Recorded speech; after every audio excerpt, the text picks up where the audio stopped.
Donc, Nelly vend des maillots. Il va essayer de me vendre son maillot. Vous faites du sport? Je suis passionné par le foot, bien sûr. Mais je ne regarde pas. À un moment donné, j'étais allé au Camp Nou pour regarder un match.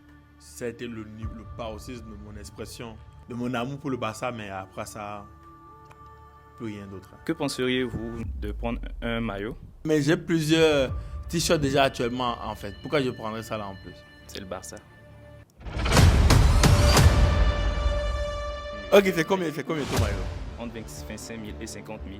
Ah, ton maillot est cher. Ah, moi, 1500, achète maillot chez papa. Avant, vous portez du Baba, c'est ça? Je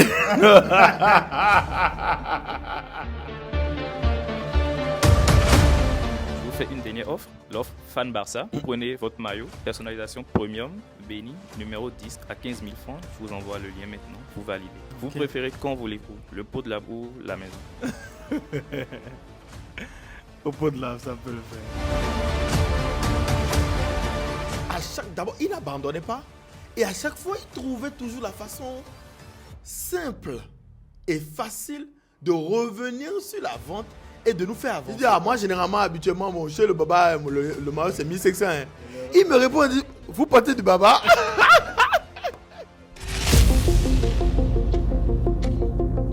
Mec, donc toi, tu veux me vendre quoi, mec? Un service de réalisation de slide. Vos slides, en fait, pour les webinaires, comment vous arrivez à réaliser ça? Ouais, j'ai un graphiste. Donc, parfois, quand j'ai le temps, il arrive à bosser dessus. Quand il fait des trucs trop en urgence, il ne bosse pas dessus. Voilà, donc généralement, les présentations, ça se passe bien, quoi. Est-ce que vous pensez que cela a une valeur financière, peut-être le fait de déléguer? Ça va être compliqué de déléguer.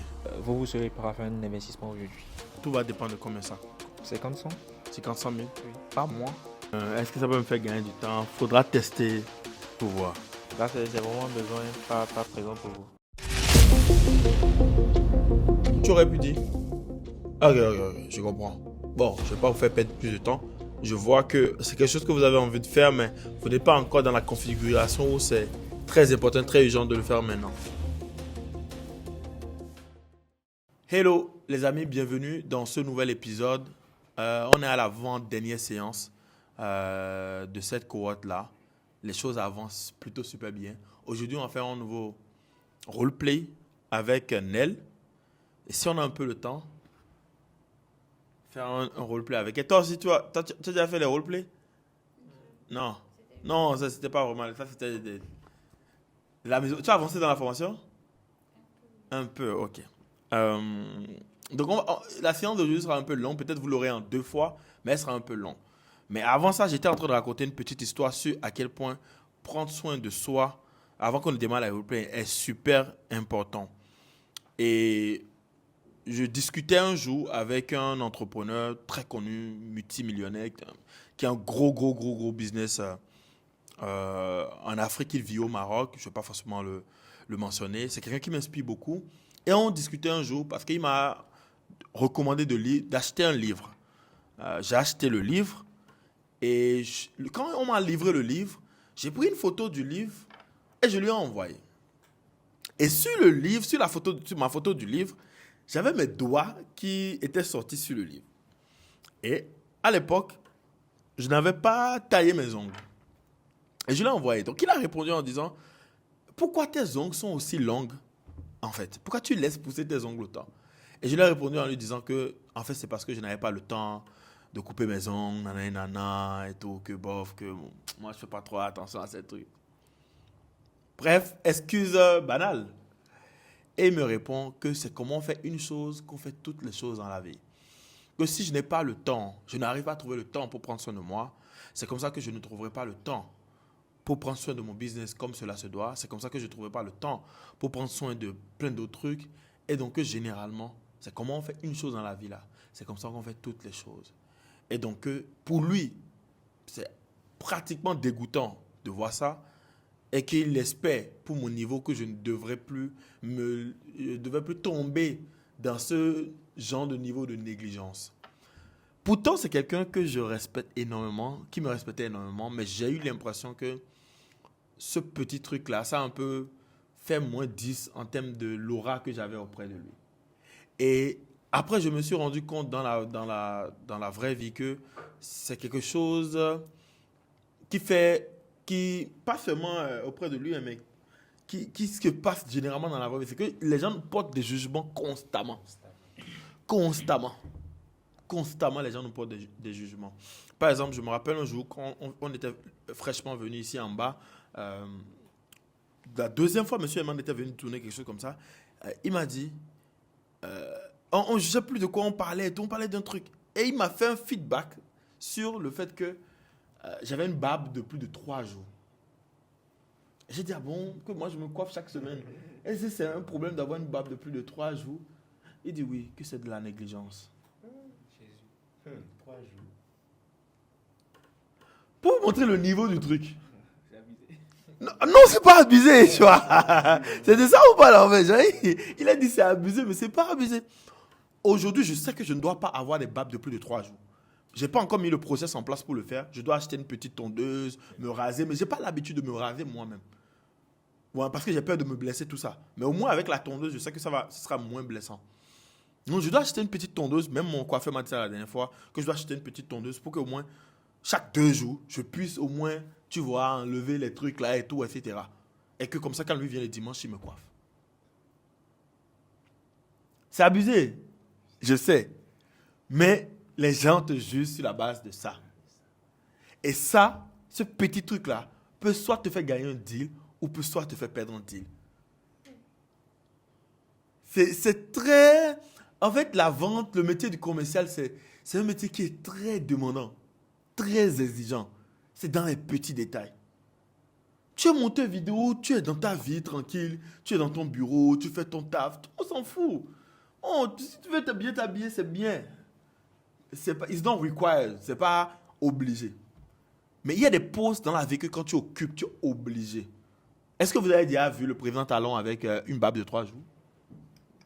Est-ce que tu l'as dit avec une barbe? Non, même sur les photos, tu le vois, dans les vidéos, tu le vois. Est-ce qu'une seule vidéo, une seule apparition, tu l'as vu, même avec une barbe de 1 ou 2 jours? Comme ça, comme moi j'ai une barbe de 3 jours. Est-ce que tu l'as déjà vu avec ça? Non. Et quand tu prends tous les hommes à un certain niveau donné de succès dans la vie, tu ne peux pas avoir dans ta tête une image d'eux avec une barbe de 3 jours. Je te mets au défi de me trouver un seul homme à succès que tu apprécies, que tu respectes, qui a une barbe de 3 jours. Tu ne vas pas en trouver. C'est pas parce que le barbe ne pousse pas.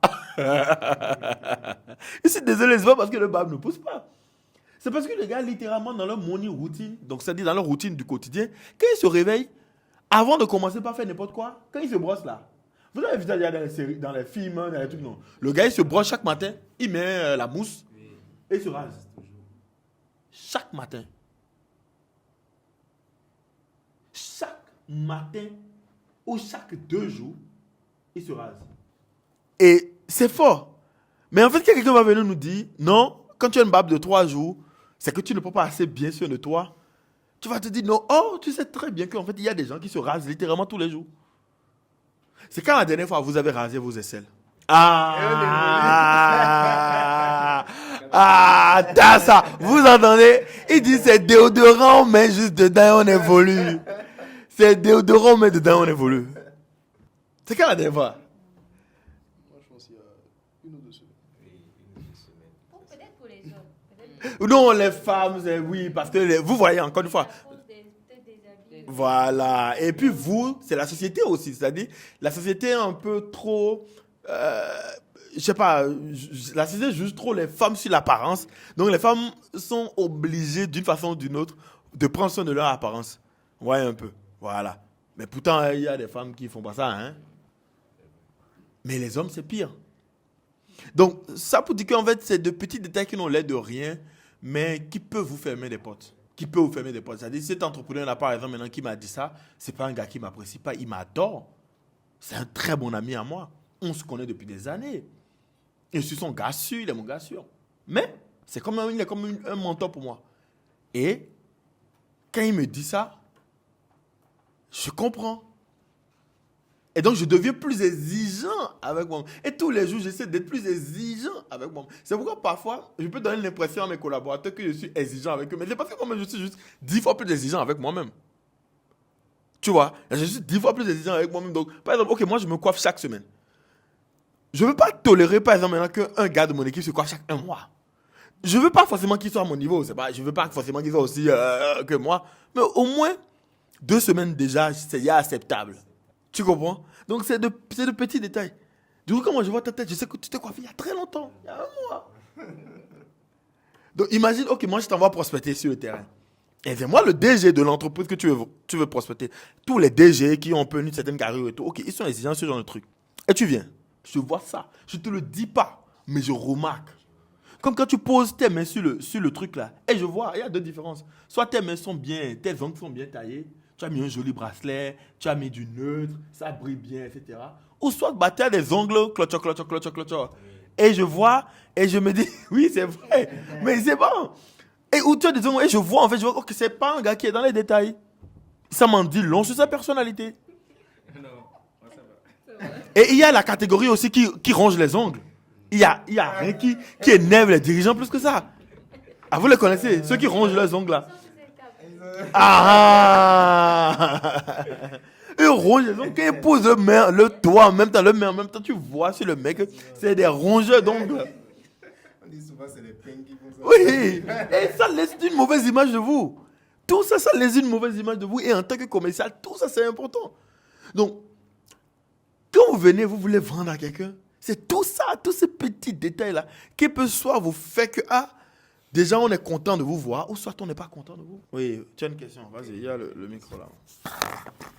Une question, par exemple, maintenant, pour un jeune qui veut faire le carrière de commerce, qui veut prendre ça pour une carrière, c'est-à-dire, quels sont peut-être les 3 prochains mois qui viennent, qu'est-ce que vous lui conseillerez pour les 3 prochains mois qui viennent, pour qu'il passe d'un niveau A à un niveau B. Oui. Ok, je peux le faire, je répète la question. Il dit pour un jeune qui veut devenir closer ou commercial et qui veut le faire de façon sérieuse sur les 3 mois qui viennent pour performer, qu'est-ce que je peux lui conseiller? Je peux le faire de façon exhaustive. Je n'ai pas une liste complète, mais de façon exhaustive. Mais je vais diviser la liste en 2. La liste de ce qu'il faut faire personnellement ce soir, du travail qu'il faut faire personnellement ce soir, et la liste de ce qu'il faut faire sur le travail. Ok? Personnellement ce soir, parce que tout commence d'abord par la dimension personnelle. La première des choses, je vais aller sur des trucs très pratiques pour que n'importe qui puisse comprendre. C'est se coiffer, on va commencer par là, au moins 1 fois par semaine. Ça coûte 500 francs de se coiffer. Moi, je me coiffe peut-être à 10 000, mais tu n'es pas obligé de te coiffer à 10 000. Ça coûte 500 francs, toi, à ton niveau aujourd'hui, de te coiffer. Par mois, c'est un budget de 2 000. Mon gars, ça ne va pas te tuer. Quand tu veux manger tes vies pour attaquer, là, tu te dépenses plus que ça quand tu veux te mettre bien. Ou bien quand tu veux manger shawarma, là, c'est plus que 2 000. Non? Voilà. Dis-toi que ça, c'est ce budget-là, c'est pour t'arranger. 2 000 francs. Tu te rases les aisselles, tous les poils bizarres. Tu te rases ça aussi 1 fois par semaine. Ensuite, tes vêtements. Tu es toujours propre. Toujours vêtements bien lavés. Quand tu portes vêtements 1 fois ou 2 fois ou plus, là, tu laisses, tu laves ça ou tu vas porter un autre. Tu peux avoir les mêmes vêtements de plusieurs couleurs. Tu portes le maximum de manches longues possible. Parce que le manche long, ça donne cette carrure corporate là, cette carrure responsable là, etc. Toi, par exemple, maintenant, parfois, tu te vois, tu es en manche longue, etc. Ça fait plus responsable que truc là. Voilà. Quand tu ne dois jamais porter chaussures, on voit tes orteils. Jamais. C'est ça que tu as porté. Non, Dieu merci. Tu vois, par exemple, depuis que tu as pris cette chaussure-là, moi j'ai remarqué. Ah bon, tu as remarqué qu'il a constaté? Ah bon? Comment tu l'as constaté? Je passais et puis je vous ai vu regarder mes pieds rapidement. Donc je me dis, ok. Ah ouais. 1-0. 1-0. Oui, j'ai constaté. Ouais. Tu dis? Oui, on le connaît quoi, parce qu'on le connaissait. Voilà. Donc j'ai constaté, je me suis dit, quand je faisais, je me suis dit, ok, il a investi dans une belle chaussure. Ok. Il a marqué un point. Je ne l'ai pas dit ça en même temps, mais ça a joué. Tu vois, potentiellement, après quand vous êtes trop jeune, vous portez des costumes, ça ne fait pas forcément très crédible parce que vous êtes trop jeune pour être en costard. Si toi tu es en costard, ça fait un peu truc là. Après toi en costard, ça passe. Lui là a encore une tête trop de gamin. Lui c'est son truc ça. Toi encore, tu as une tête un peu, vu que tu as beaucoup de joues et tout, etc. Ça va encore passer. Ça, tu peux faire penser à un gosse de riche quoi. Ou bien lui en costard peut faire passer à un gosse de riche quoi, facilement. Voilà. Mais même si vous n'êtes pas en costard, au moins des chemises. Évitez les chemises, les trucs en paille là. J'ai déjà dit ça. Oui. Voilà. Vous voulez prendre du pagne ou du traditionnel, prenez du traditionnel uni. Évitez les couleurs trop flashy. Ça ne fait pas responsable. C'est-à-dire le jaune, l'orange, le rouge. Okay. Encore, au lieu de prendre du rouge, prenez du rouge au vin. Ouais, un peu. Au lieu de prendre du bleu ciel, prenez du bleu nuit. Ouais, un peu. Donc, des couleurs qui sont un peu calmes, quoi. Pas des couleurs qui sont... Ouais, un peu. Quand vous voulez acheter des costumes, par exemple, maintenant, ne prenez d'abord des costumes sombres avant de prendre des costumes clairs. Moi, j'ai appris ça très tardivement. Très tardivement, j'ai porté un costume gris aujourd'hui. Mais bon, c'est parce que c'est pour faire jeune et tout, etc. Sinon, c'est pas corporate. Alors les amis, avant de vous laisser déguster cet excellent podcast sur la vente que vous êtes sur le point de découvrir, j'ai 3 points essentiels à partager avec vous. Le premier point, c'est que ce podcast a été enregistré dans le cadre d'une formation, un programme en présentiel que nous organisons sur le closing, c'est-à-dire l'art de vendre sans vendre. Et donc, les personnes qui sont dans la salle là et qui participent à ce podcast avec moi sont des personnes qui ont payé des centaines de mille, voire parfois des millions pour pouvoir assister à ces séances. Ce qui veut dire que la qualité du podcast que vous allez écouter, c'est une qualité exceptionnelle. C'est un contenu qui vaut littéralement plusieurs centaines de mille parce que les gens ont payé pour pouvoir le suivre. J'espère que vous allez en faire un bon usage. Le deuxième point que j'ai envie de partager avec vous, les amis, c'est que si vous aussi, vous avez envie de faire partie de ces gens-là autour de la table, participer aux discussions, améliorer vos compétences en vente et en closing, nous avons ouvert actuellement les inscriptions pour la prochaine vague de formation et du programme. Tout ce que vous avez à faire pour en apprendre un peu plus sur comment est-ce que cela va se dérouler, ainsi que les conditions, c'est en cliquant sur le lien en bas de cette vidéo et vous inscrire. Et un des membres de mon équipe va prendre contact avec vous afin de voir si vous remplissez les critères pour pouvoir rejoindre l'aventure. Le troisième point, c'est que tout ce que vous allez apprendre dans cette vidéo sont des choses qui valent des millions. C'est pas des choses que j'avais l'habitude de partager publiquement. Donc, un petit secret, que cela reste entre nous. N'oubliez pas de vous abonner à la chaîne YouTube. C'est la façon la plus simple de nous soutenir. Marketing Lab, c'est la chaîne numéro 1 qui va devenir référence dans le domaine de la vente, du closing et de l'entrepreneuriat. Donc, n'oubliez pas de vous abonner à cela pour pouvoir suivre l'aventure. Ciao, c'était Béni. C'est du Blue Navy. Tu veux faire du corporate en termes de costume, c'est du Blue Navy. Le Blue Navy, ça fait quoi? C'est quoi le nom en français? Le Blue Navy, ça doit faire bleu nuit, mais c'est un autre nom. C'est pas du bleu nuit, ça s'appelle. Du bleu... Non, pas français. C'est un nom. C'est sur Blue Navy en français. Ah, j'ai oublié, c'est un nom là. Non, bon, c'est pas Bleu Roi le thème que je cherche. Brossez-vous deux fois par jour. Bleu marine. Bleu marine. Ouais, un peu. Tout ce genre de petits détails là, c'est difficile. C'est un combat au quotidien, c'est difficile. Je ne dis pas que c'est facile, hein.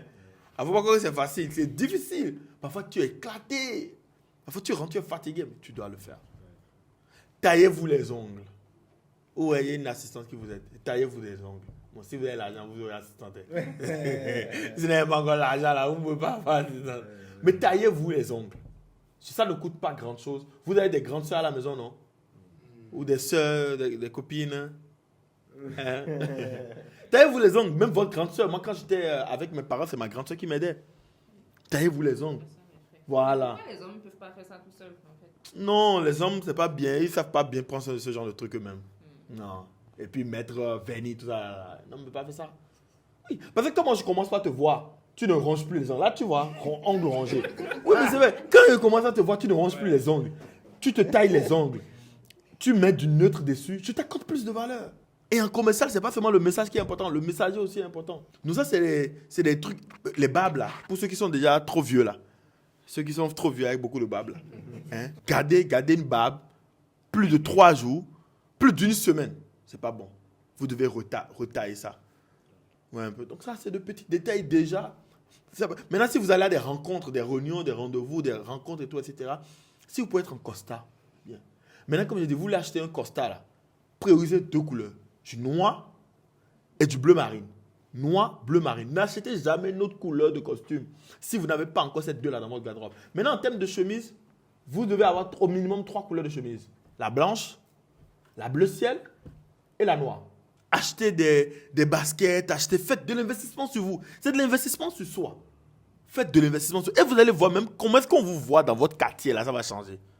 Comment on vous respecte, ça va changer. C'est difficile de mal parler à quelqu'un qui a costard. Ou bien? J'ai menti? Maintenant, les femmes, ne laissez pas les cheveux un mois, là. Les cheveux, vous faites les tresses un mois, là. Non. Hein? Oui, maintenant, perruque aussi, il a changé un peu. Les gens, il y a des femmes aussi, là, Par flemme, vous mettre même perruque là pendant 1 mois, tous les jours. C'est pas bon aussi. Changez un peu. Les femmes, évitez les ballerines. Oui, je sais que vous adorez ça. Pourquoi les hommes n'aiment pas les ballerines? Non, c'est comme les claquettes pour les hommes. Non, c'est fermé, mais c'est comme les claquettes. C'est les hommes qui vous parlent. C'est ça. Alors, vous n'êtes pas obligé d'être d'accord. Est-ce que nous-mêmes, on n'a pas envie d'être en claquette? On n'a pas envie d'être en claquette, mec. On a envie d'être en claquette? Ballerine? Non. Mais il y a ballerine dans ballerine, en fait. Et je suis d'accord, il y a ballerine dans ballerine. Prenez le micro souvent quand vous voulez parler, mais je vous passe. Il y a ballerine dans ballerine, je suis d'accord. Il y a des ballerines dans des ballerines. Donc, il y a certaines tenues, lorsque tu t'habilles et que tu sors de chez toi, parfois quand tu regardes le nombre de talons que tu as, ça passe pas. Tu te dis, bon, si je porte cette ballerine avec cette robe, je me sentirais beaucoup mieux. Et encore, le problème, Tu te sentirais beaucoup mieux. Oui, le truc d'abord, ça commence là. Il faut porter un vêtement ou une chaussure dans laquelle, la chaussure dans laquelle tu te sens bien et un vêtement dans lequel tu te sens bien. Mais de sorte que quand tu sors, que tu sois présentable. Voilà, c'est les deux qui doivent aller ensemble. Voilà. Maintenant, on vous dit que ballerine là, côté présentable là, c'est 4 sur 10. Bon, oui, et puis aussi, on ne porte pas les ballerines tous les jours. Moi, par exemple, je ne porte pas les ballerines tous les jours. Mais ça peut arriver. Chez moi, c'est une exception. Si mon genou me fait mal, je ne peux pas être sur les talons. Donc, je suis obligée de mettre la ballerine parce que là, je sens que je ne vais pas tenir. Mais quand le genou ne me fait pas mal, je reste avec mes talons toute la journée. Oui, attends, un truc. Tu peux venir en talon et ensuite te changer en ballerine. Ou ensuite te changer en tapette. Ça n'a pas la même connotation. Il m'arrive de faire ça. Oui, voilà, je te vois. Et ça ne peut jamais poser un problème. Parce que ça n'a pas la même connotation. En fait, c'est comme genre, tu viens au bureau, tu dors en même temps, versus tu dors à la pause. C'est pas la même chose. Hein, c'est pas la même chose, quoi. Donc, tu peux venir en talon et ensuite, quand on t'a déjà vu en talon en début de journée, ensuite, on te voit, tu es en tapette et tout, bon, ça va, elle veut un peu décompresser. Moi, j'étais en chemise tout à l'heure. En chemise tout à l'heure avant qu'on ne commence et j'ai mis ma veste quand on a voulu commencer l'enregistrement. Donc, c'est important parfois d'être dans son lieu et de se mettre à l'aise. Quand moi, je retourne au bureau, j'enlève mon costard. Je ne suis pas en costard H24. Mais quand je suis venu, tu m'as vu en costard. C'est différent. Vous voyez un peu? C'est différent. Et c'est des choses qui sont importantes. On va continuer avec les femmes. Mettez toujours des boucles d'oreilles. Toujours. Il y a des femmes par flemme ne mettent pas de boucles d'oreilles. Oui, c'est vrai. Mais c'est vrai, tu rigoles bien là, mais c'est vrai. Non, c'est vrai. Les femmes, faites des soins de visage. Les femmes avec les acnés, en 2025, c'est inacceptable. Non, mais on fait des soins. Moi, par exemple, je fais vraiment beaucoup de soins. Voilà quoi. C'est de l'acné hormonal. Donc, je suis tout le temps en train de traiter ça. Mais quand tu me vois, ça n'exclut pas le fait que j'en prenne soin. Okay. Mais il y a de vraies solutions, de bonnes solutions pour traiter ça. Tu vois? Ou pour traiter ça. Maintenant, si tu as toujours de l'acné comme ça, maquille-toi. C'est-à-dire, en fait, pas pour venir en formation forcément, non, tu n'es pas obligé ici. Tu n'es pas obligé. En fonction du contexte. Mais si tu vas en rendez-vous client, maquille-toi. Ici, tu n'es pas obligé. Ben, c'est le quotidien et tout, etc. Tu veux venir au bureau, tu n'es pas forcément obligé. Mais si je dis, Alida, rendez-vous client, où il y a un client qui est en train d'arriver, où tu vas aller faire tel truc et tout, là, tu blagues plus. Là, tu te maquilles, tu traces tes sourcils, tout ça. Le maquillage, pour les femmes, c'est important. Vous n'êtes pas obligé de vous maquiller. Mais quand vous vous maquillez, ça vous donne un meilleur genre. Maintenant, il y a ceux qui ne supportent pas le maquillage. Au quotidien, si vous ne supportez pas le maquillage, vous n'êtes pas obligé de mettre le maquillage. Mais pour tout ce qui est apparition publique, vous devez le faire. Vous voulez faire une vidéo, vous vous maquillez. Vous voulez faire un live TikTok, maquillez-vous. Vous voulez aller rencontrer un client, maquillez-vous. Maintenant, vous êtes à la maison, pas obligé. Vous allez acheter dans le quartier, pas obligé. Il y a des amis qui viennent vous rendre visite, pas obligé. Mais à chaque fois qu'en fait, il y a une grande audience ou il y a un grand public auquel vous serez exposé ou des gens d'un certain niveau ou d'un certain niveau d'importance auquel vous serez exposé, maquillez-vous. Vous comprenez? Maquillez-vous. Petite parenthèse pour les hommes. À moins que ce soit ton style, les afros, pas trop laisser les cheveux pousser. Moi, c'est ce que je faisais aussi avant. Je laissais ça pousser beau. Voyez, c'est pas beau. C'est pas beau. Et puis, avant, si tu vois mes photos, c'est beaucoup, comme un peu comme pour toi, il y a beaucoup là. Pour moi, c'est encore plus beaucoup. Pour moi, c'est encore plus beaucoup. Hein? Après, j'ai commencé, on m'a dit ça, il a commencé par tailler. Maintenant, si c'est ton style afro, c'est-à-dire, en fait, quand tu fais le afro, c'est-à-dire que tu ne coiffes pas les côtés. Donc, tu fais afro partout, Ouais, ça, c'est bon, c'est afro, c'est que c'est afro. Un peu, lui, je ne vois pas coiffer les côtés. Donc, si c'est comme ça, voilà. Ayez toujours les contours bien faits. Hein, les contours bien faits. Après, si vous coiffez chaque une semaine les contours, ça devrait aller. OK? Donc, c'est les détails, c'est pas exhaustif. Voilà, c'est pas exhaustif parce que bon, il y a beaucoup de choses que je ne vais pas forcément me rappeler comme ça là et tout. Voilà, ben j'ai parlé des ballerines, les chaînes, voilà, sur les femmes, vous pouvez mettre les chaînes. Les hommes là, il y a des chaînes qui font Playboy, évitez ça. Les chaînes que les gens mettent là, juste faites ça beaucoup. Les chaînes que vous mettez et puis vous mettez dans la bille, ça fait trop Playboy. Ça fait trop garçon au don juan qui essaie de draguer les filles. C'est pas intéressant. Ça ne donne pas une certaine valeur. Et c'est chapelet, ça passe, on se dit tu es trop croyant. Mais oui, ça passe. Mais si regarde, c'est les trucs en or là, et puis vous les faites, vous portez t-shirt dessus et tout. Ça fait trop playboy. C'est la même chose que quand on porte une chemise. Moi j'ai appris ça très tard. En fait, vous ne pouvez pas savoir. Ça dit tous ces trucs que je partage avec vous là. Je ne suis pas né avec ça. Hein. J'ai appris ça, mais au prix le plus cher. Hein. C'est les codes de la société, mais j'ai perdu des deals. Et après, j'ai compris que c'est à cause de ça que j'ai perdu. Moi, j'ai été invité à une conférence. Je suis venu. J'avais un bouton, ce bouton-là qui était ouvert. Et c'est après mon départ qu'on a remonté l'information à l'organisateur que moi, j'étais habillé en... Il y a un nom pour ça. Genre un garçon léger, quoi. Ouais, comme quand tu veux séduire les femmes et tout, et puis... Tu vois, tu veux faire le don juan, tu ouvres. Vous voyez ça certainement sur les images, sur Pinterest, tout ça. Il y a des hommes qui ouvrent le truc là et puis ils sont là à faire les trucs. Vous connaissez ça, non? Voilà. Là, c'est des hommes mannequins. C'est des mannequins. Ils font ça pour poser des photos, pour genre, c'est des Michael B. Jordan, ils font ça pour le cinéma ou pour les trucs. Tu n'es pas un acteur, mon frère. Si tu n'es pas un acteur, tu es un commercial, tu es un entrepreneur, tu peux pas t'habiller comme ça. Et c'est à partir de là que moi j'ai commencé à fermer. Tu vas jamais me voir aujourd'hui porter une chemise. Et puis, genre, c'est seulement un seul bouton que je laisse ouvert. Tout le reste, là, je ferme. Toujours jusqu'ici. Moi, je n'aime pas porter de cravate. C'est mon style. Et je ne porte pas de cuir. C'est mon style. Donc, je mets des baskets. Je ne mets pas de cravate. Ça me permet de rester décontracté et tout, etc. Mais, toujours fermé. Parce que ça fait pro. Il y a des femmes ici qui commencent par ouvrir mon truc. Ça donne quelle impression? C'est pas bien. Tu vois, toi, tu as mis Lacoste. Tu fermes tout. C'est ça, non? C'est ça. Tu mets Lacoste, tu fermes tout. Correct. Donc, en fait, ça paraît truc là, mais c'est important. Et quand vous ne le faites pas, vous payez le prix. C'est-à-dire vous n'êtes pas obligé de le faire. Encore une fois, je répète, même ceux qui nous écoutent, tout ce qu'on donne comme conseil là, vous n'êtes pas obligé de l'appliquer. Mais ceux qui l'appliquent vont voir les résultats. Ceux qui ne l'appliquent pas voient les résultats. Ceux qui l'appliquent, regarde. Juste parce qu'il a fermé, regarde. Juste parce qu'il a fermé, regarde l'air que ça donne. Vous voyez un peu? Un petit détail, hein, mais ça change tout. Les gens peuvent dire ça, c'est pas du closing, mes frères. Tout ça, ça fait partie. C'est de l'influence. C'est du messaging. C'est qu'est-ce que tu transmets aux gens. C'est tout ça. OK, donc voilà. On va démarrer le roleplay avec Nel, dont la tâche sera de me vendre quoi? C'est maillot, non? Ou bien c'est quoi? Ou bien? Oui, c'est ça. Donc, Nel, il vend des maillots. Il va essayer de me vendre... Il va essayer de me vendre son maillot. On y va. Ok. Alors, bonsoir, monsieur Béni, comment vous allez? Ça va bien chez toi? Ça va aussi. Très belle chemise. Merci. Je constate que vous êtes très stock. Vous faites du sport? Ouais, pas mal. Régulièrement, c'est ça? Régulièrement. La salle? La salle de gym. Ah, ok. C'est une très bonne chose. Le sport, c'est la santé. Et donc, bon, c'est pas, vous pratiquez un sport, vous avez un sport favori? Que je pratique ou que je regarde? Bon, si vous pratiquez, si vous regardez, mais bon, quelque chose qui vous passionne quand même. Est-ce que je pratique un sport? À part la muscu.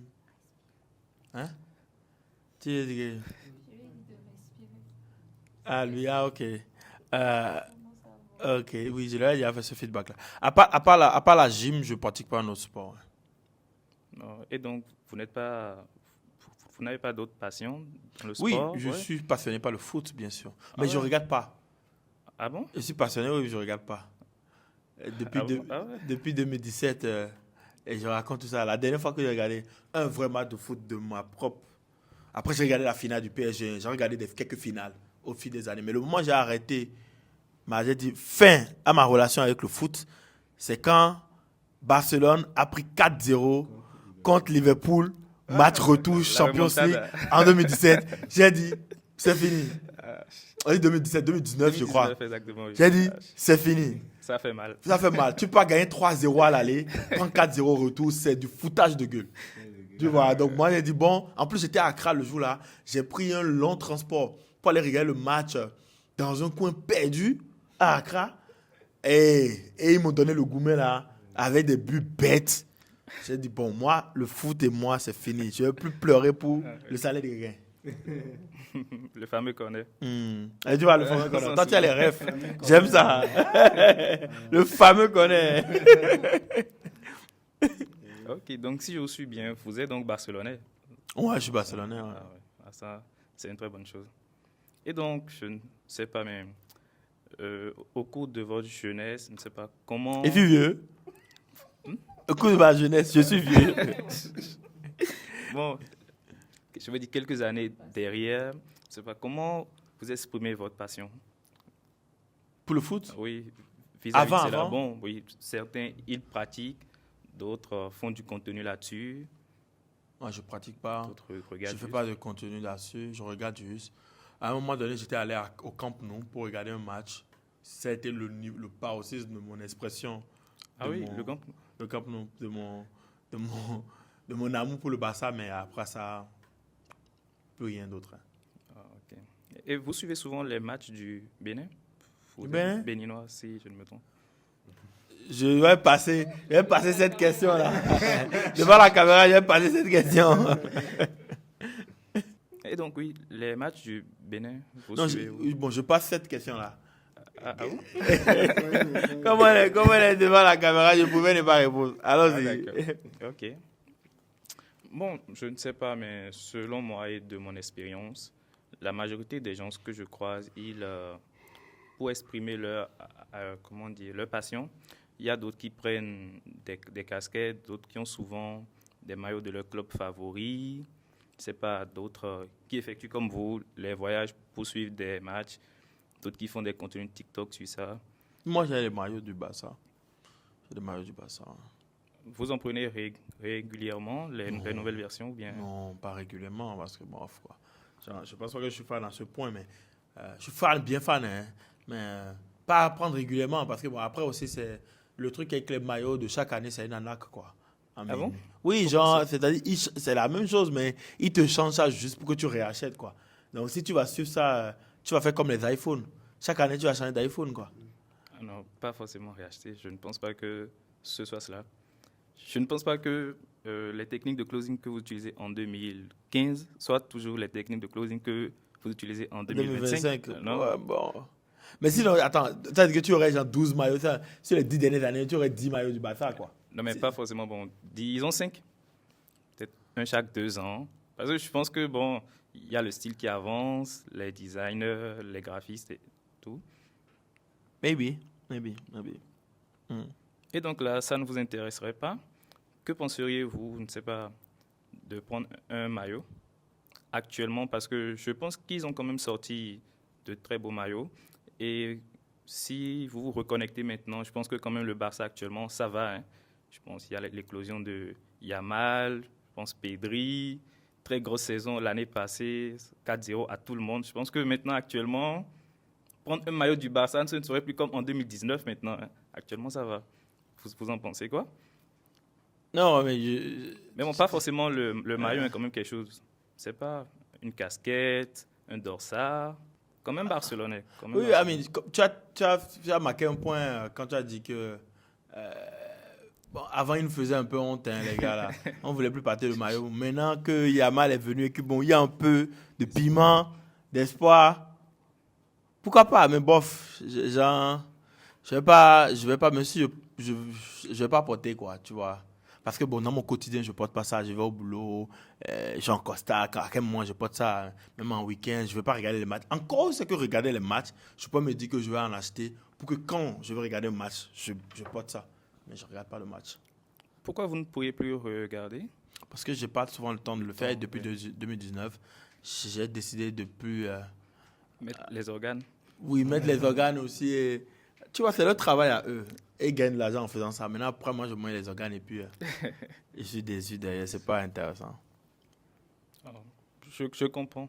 Ce n'est pas faux. Et donc, vous mettez quoi souvent pour, c'est pas vos séances de salle? J'ai des t-shirts Nike. J'ai des ensembles de sport Nike Ok. que je porte et tout. Ouais. Ah, vous connaissez le sponsor actuel, l'équipementier du Barça? C'est Puma, là? Non, C'est Nike? c'est Nike. Ok. Donc, vous mettez des t-shirts Nike. L'équipementier du Barça, c'est Nike. Ils n'ont pas que des maillots, il y a aussi des dossards. Ce genre de choses-là pour la salle. Vu que vous mettez du Nike déjà, du Barça Nike, c'est pas plus Barça Nike que Nike tout court.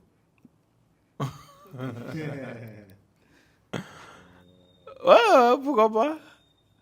Pourquoi pas? Mais j'ai plusieurs t-shirts déjà actuellement, en fait. Pourquoi je prendrais ça là en plus? C'est le Barça. C'est le Barça. Même s'il y a eu 2019, il y a quand même eu d'autres émotions. Hein? 2015, il y a eu Neymar, le fameux classico. Émotionnellement, ouais. Si on met beau, le l'émotion petit. quand même, c'est le Barça. Ouais. Barça Nike, c'est quand même mieux. Ok, c'est combien ton maillot? Selon vous, combien seriez-vous prêt à mettre dans un maillot du Barça? Non, Sur pas. une fourchette de, je ne sais pas, entre 25 000 et 50 000. Ah! T'as ton maillot est cher. Ah, moi, 1500, achète maillot chez mon papa. Chez papa, il y a 1500. Hein. Avant, vous portez du Baba, c'est ça?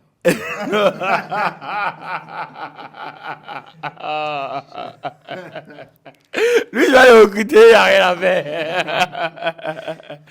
Non, je ne porte pas du baba, mais j'ai dit que en termes de comparaison, le prix, le prix de 1500, bon, généralement pas plus de 5000 pour un maillot. Hein. Pas plus de 5 000 euros.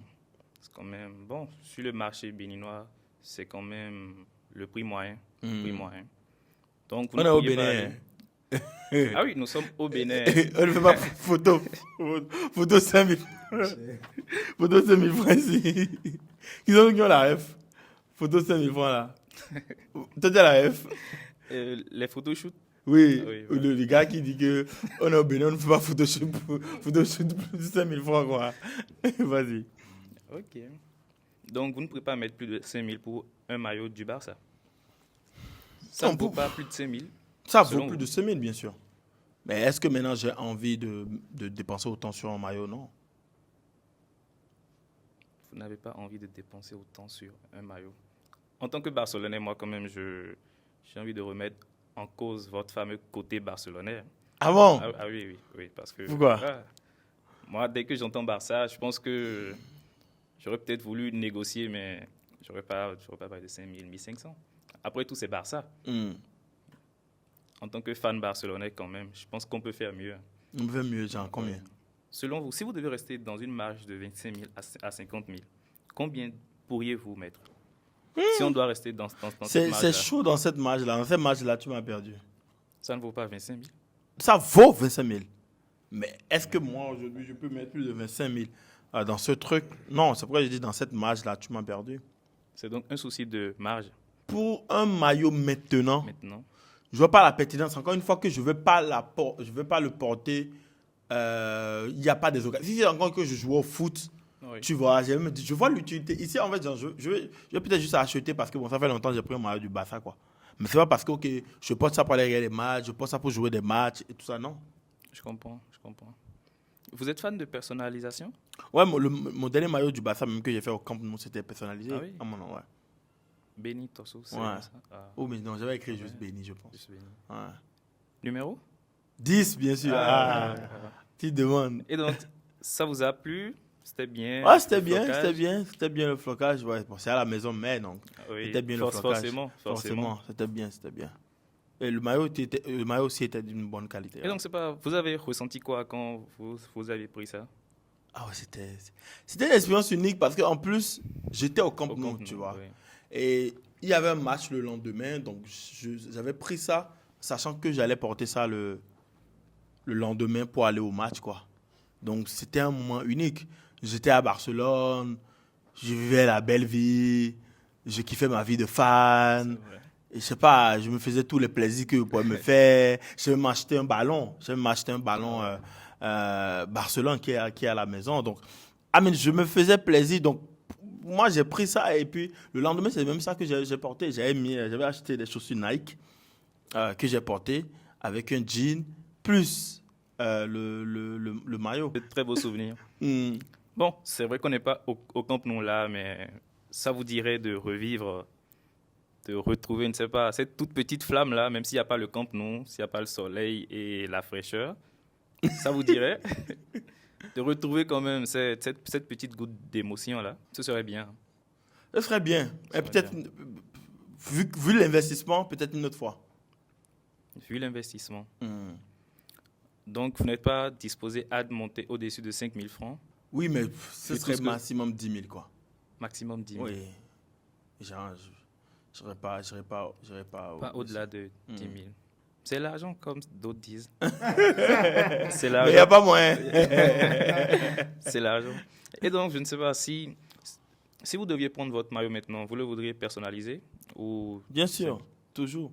Il n'y a plus Messi, donc moi, je ne suis pas encore. Yami Yamal, je me dis, il y a encore des trucs à prouver pour que moi, je le mette sur mon dos, tu vois.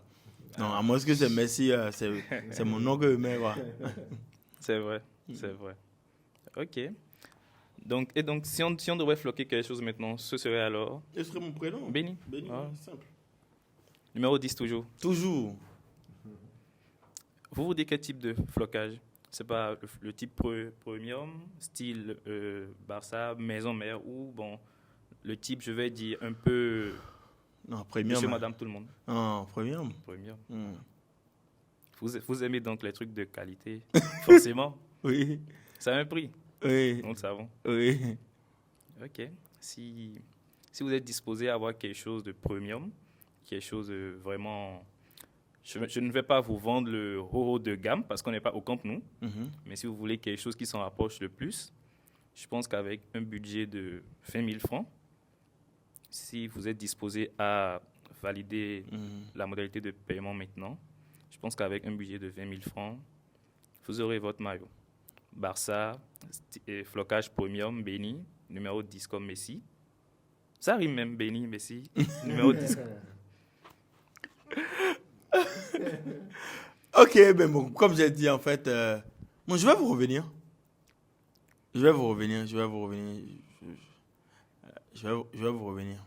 Vous n'êtes pas donc disposé à valider le paiement maintenant? Non, si c'était 10 000, Ah oui. j'aurais validé maintenant. Mais bon, c'est 20 000 et je ne veux pas payer et puis encore avoir des soucis derrière que je n'ai pas fini de payer, quoi. Oui, ça, c'est vrai. C'est totalement Non, vrai. comme c'est 20 000, je vais vous revenir. Si c'était 10 000, là, je peux payer en même temps, mais comme c'est 20 000, Mais je 10 vais 000 vous revenir. francs, là, c'est vrai qu'on peut faire quelque chose de Mhm. 10 000. Mhm. C'est possible. Même quelque chose de moins que ça. Mais bon, là, vous voulez la qualité premium. Et vous savez que C'est un prix. ça a un prix. Oui, et c'est pourquoi j'ai dit que, en Vous le fait, savez. je vais vous revenir parce que je pense que c'est parce que j'ai pas de l'argent pour acheter ça. C'est une affaire de budget, donc. Oui, c'est l'affaire de budget et d'urgence maintenant, ouais. Budget et d'urgence. Hmm. Alors, je ne sais pas. Si je vous envoyais le lien de paiement maintenant et si on vous permettait de valider le paiement en 3 tranches, mais avec une petite marge de, c'est pas 5 000 francs en plus, vous en dites quoi? J'aime pas les mages. Personne n'aime les marges. J'aime pas les mages. Non. Avec la mage, ça va être compliqué. Ça va être Donc, compliqué. donc ça va être 25 000 au lieu de 10 000, c'est ça? Au lieu de 20 000. Au lieu de 20 Au lieu 000, de voilà, 20 c'est 000, ce que je veux dire. Ouais, c'est un peu chaud. Mais bon, là, nous parlons sur 25 000, mais le Classico, c'est dans... Aujourd'hui, nous sommes le 15 ou 16, si je me trompe. C'est dans 10 jours, si Barça gagne. Vous savez que ce genre de produit, c'est en fonction de la cote. Comme vous l'avez bien dit, en 2019, vous n'aviez plus l'envie de prendre ces maillots-là. Hmm. Là, le Classico, ça vient. Je pense que si on fait 3-0, la cote sur le marché, ça va remonter. Hein. Ça va remonter. Pourquoi tu penses qu'on va faire 3-0? Anyway, I mean, comme j'ai dit, c'était les 10 000 et tout. Bon. Donc, je vais vous revenir et puis on pourra en reparler, quoi. On pourra revoir comment gérer ça. Donc, dès que j'arrive à réunir la somme et toujours facile. C'est une option. Hmm. Mais bon, quand même, moi, en tant que fan barcelonais, vous, en tant que fan barcelonais, moi, je veux que vous ayez ça.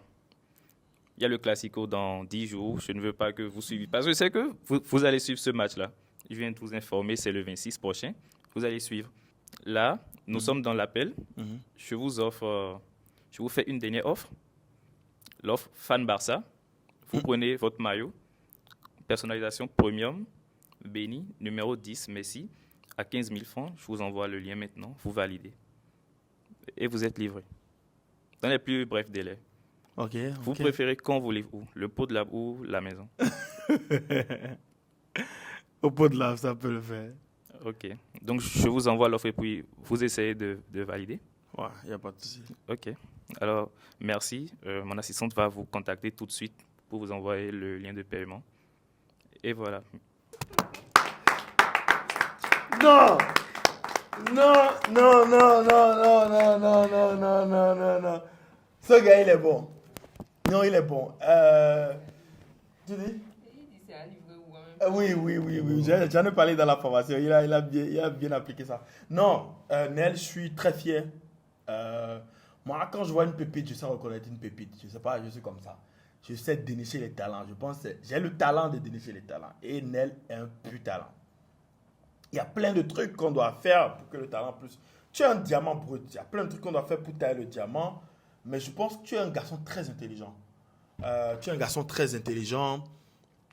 Et c'est très bien. Tu assimiles vite. C'est-à-dire, cette performance-là, ça prend peut-être 3 mois des gens pour le faire.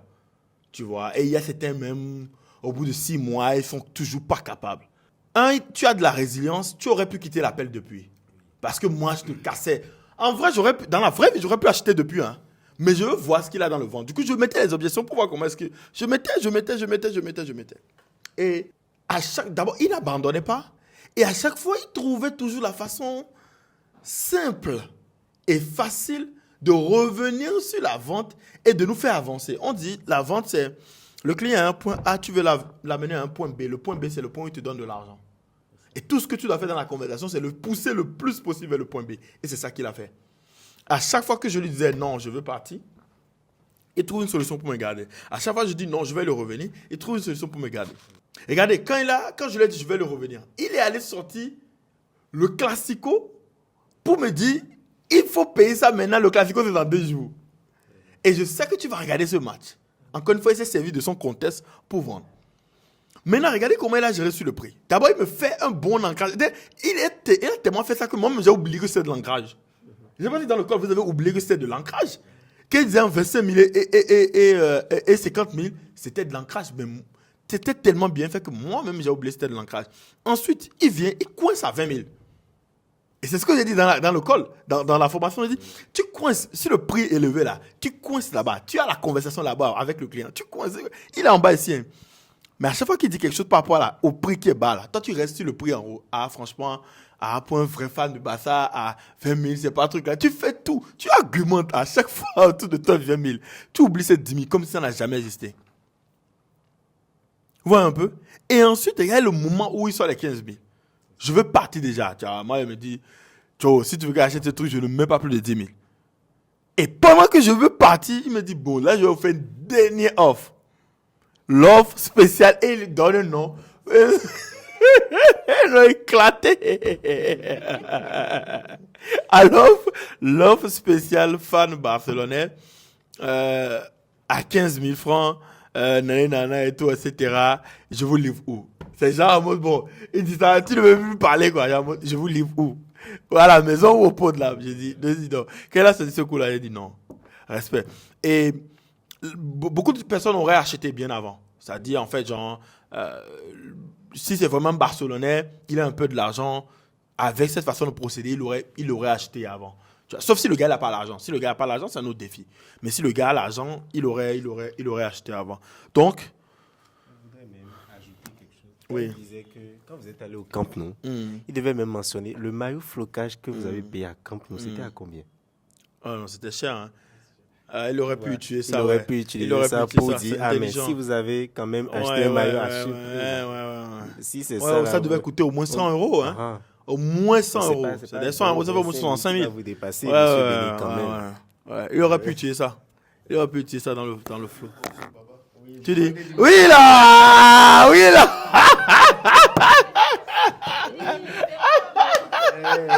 oui là, le bâtard. Il dit, le gars me dit, le maillot, c'est entre 25 000 et 50 000. J'ai dit, c'est trop cher pour un maillot. J'ai dit, moi, généralement, habituellement, chez le baba, le maillot, c'est 1500. Hein. Il me répond, il dit, vous portez du baba? En fait, comment il te dit, vous portez du baba? Il n'a pas dit, il n'a pas affirmé, il a mis en question. Ce qui veut dire, si je réponds oui à cette question, je me tue, quoi. Vous ne voulez pas dire. Et je ne veux pas me tuer, qui va vouloir se tuer? Qui va réduire sa valeur comme ça, gratuitement comme ça, pour une affaire de baba? Tu vois, donc, franchement, déjà la première fois, il avait quand même pas mal assuré. Mais là, aujourd'hui, encore, il a délivré et je suis content. Donc, toi, tu veux me vendre quoi, mec? Un service de réalisation de slide. Ah ouais, tu m'as dit ça. Ok. Bonsoir, monsieur Benny, comment allez-vous? Ça va, chez toi. Ok, ça va super bien aussi. Super bien habillé. Merci. Super. Bon, moi, je vous suis beaucoup sur Facebook, comme tout le monde d'ailleurs. Et je remarque que ces derniers temps, vous êtes plus dans des conférences, en Nairobi. Bah, c'est quoi votre secret en fait? Non, il n'y a pas de secret. Il faut juste se faire inviter. Ok. Tu dis quoi?